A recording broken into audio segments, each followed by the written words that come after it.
കൂടിയാലും നമുക്കൊരു പാത്രം കഴുകുന്ന ലിക്വിഡ് ആക്കിയാലോ? അതിന് വേണമെങ്കിൽ ആ സാധനങ്ങളാട്ടോ ഇത്. ഈ കിറ്റിന് 240 രൂപേൻ്റെ ആട്ടോ. ഇതാണ് സ്ലറി. അടുത്തത് പ്ലാസ്റ്റിക് സോഡയാട്ടോ. ഇനി വേണ്ടത് സോഡിയം സൾഫേറ്റ്. അടുത്തത് കളർ ഉണ്ടാവുന്ന പൊടിയാട്ടോ. ഇത് മണം ഉണ്ടാകാൻ വേണ്ടി ചെറിയ ലിക്വിഡ്. ഇതിലൊരു വടി വേണം. ആരെ തല്ലാനല്ലോ, ഒരു ബക്കറ്റും കൂടെ വേണം. ഇത് കൈ കൊണ്ട് ഇളക്കിയാൽ കൈ പൊള്ളും. അതിനാട്ടോ വടി. 9 ലിറ്റർ വെള്ളം വേണം. ഈ കിച്ചന് 10 ലിറ്റർ ആട്ടോ ഉണ്ടാക്കുന്നത്. 9 ലിറ്റർ വെള്ളവും 1 ലിറ്റർ സ്ലറിയും. ഇനി നമുക്ക് വേണ്ടത് പ്ലാസ്റ്റിക് സോഡ ഇട്ട് കൊടുക്കാം. ഇച്ചിരി ഇട്ട് ഇളക്കണേ. നല്ലതുപോലെ ഇളക്കണം. ഇത് കലക്കണ്ടം പോലെ ആട്ടോ ഇരിക്കുന്നേ. ഇതുണ്ടാക്കുമ്പോൾ പിള്ളേർ അടുത്ത് നിൽക്കല്ലേ. ഇതിപ്പം ചൂടാട്ടോ. 4 മണിക്കൂർ തണുക്കാൻ വെക്കണം. ഇത് അലിക്കുന്ന വരെ ഇളക്കണം. 4 മണിക്കൂർ വെക്കാം. ഇത് 4 മണിക്കൂറായേ. ഇത് നമുക്ക് സ്ലറി ഒഴിച്ച് കൊടുക്കാവേ. ഇത് ഒഴിക്കുമ്പോൾ ഇളകിക്കോടെ ഇരിക്കണേ. നല്ലോണം ഇളക്കണേ.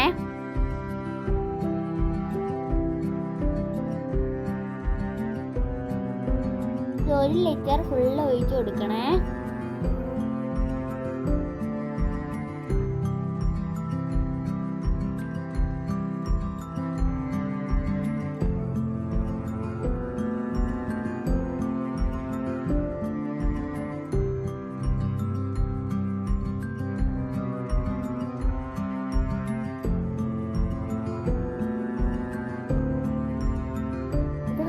കളറ് മാറി വരുന്നത്.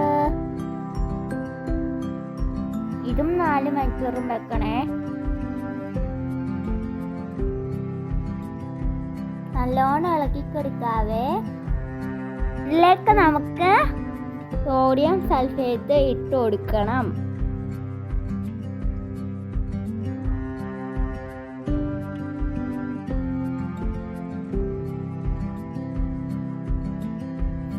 കുറച്ച് ആട്ടോ ഇടാൻ.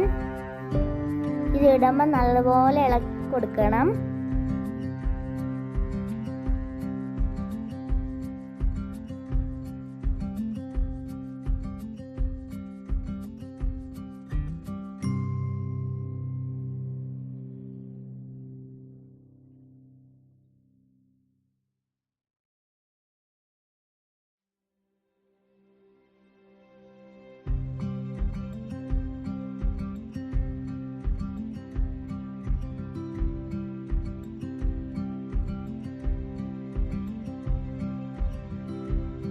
നിങ്ങൾക്ക് എൻ്റെ വീഡിയോ ഇഷ്ടപ്പെട്ടെങ്കിൽ പറയണേ. ലൈക്കും കമൻറ്റും ഇടണേ. ഇനി നമുക്ക് മണം ഉണ്ടാകാൻ വേണ്ടി ഒരു ലിക്വിഡ് ഒഴിച്ച് കൊടുക്കാം. ഫുള്ള് ഒഴിച്ച് കൊടുക്കണേ. നല്ല മണമാ. നമുക്ക് ഒഴിച്ച് കൊടുക്കാം. ഫുള്ള് ഒഴിക്കണേ. ഇളക്കണം. നല്ലോണം ഇളക്കണേ.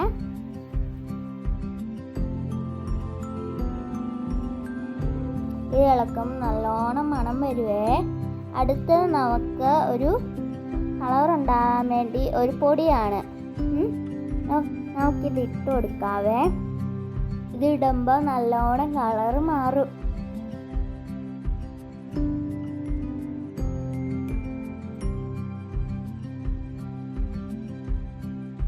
ഇത് പൊടി ഇടുമ്പോൾ ഇളക്കിക്കോടി ഇരിക്കുന്നേ. ഇത് കണ്ടോ, നമ്മുടെ ലിക്വിഡ് റെഡി. ഈ വീഡിയോ നിങ്ങൾക്ക് ഇഷ്ടമായോ? ഇനി നമുക്ക് കുപ്പിയിൽ ഒഴിച്ച് കൊടുക്കാം. നിങ്ങൾക്ക് ഇത് ഒഴിക്കുമ്പോൾ ഒരു കളർ മനസ്സിലാവും.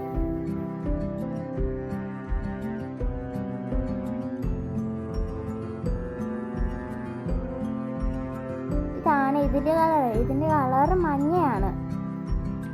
അപ്പോൾ